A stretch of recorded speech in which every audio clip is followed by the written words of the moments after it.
स्थानीय माद्रिकालो भवन पड़ियाठारे जिला स्तरीय कृषि जंत्रपाति मेला उद्घाटित हो जाइछि।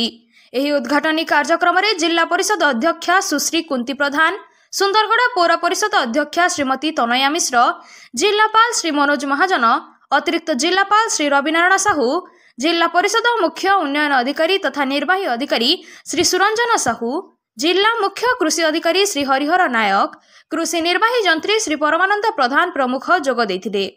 कार्यक्रम में जिला मुख्य कृषि अधिकारी श्री हरिहर नायक कार्यक्रम आयोजन आभिमुख्य और उद्देश्य संपर्क में उपस्थापन करने सहित यांत्रिकरण आवश्यकता, अत्याधुनिक कृषि जंत्रपातिर उपयोग करी चाषी मानक मुहरे किभली हस फुटिब एवं सेमानक आर्थिक अवस्था किभली उन्नति घटिब से नहीं निज वक्तव्य रखिथिले।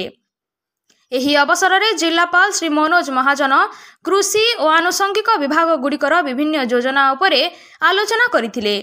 कृषक सशक्तिकरण निमंते सरकारक बहुत गुड़िए योजना रही, सेही भली जीविका निमंते सरकारक विभिन्न कार्यक्रम आदि मध्य रही। सेही योजना कार्यक्रम आदि रे सामिल होई चाषी माने लाभवान होई परिबे एवं ताहा तांको जीवन धारणर मनरे उन्नति आनिबारे सहायक हेबो बोली निज वक्तव्य रे प्रकाश करथिले।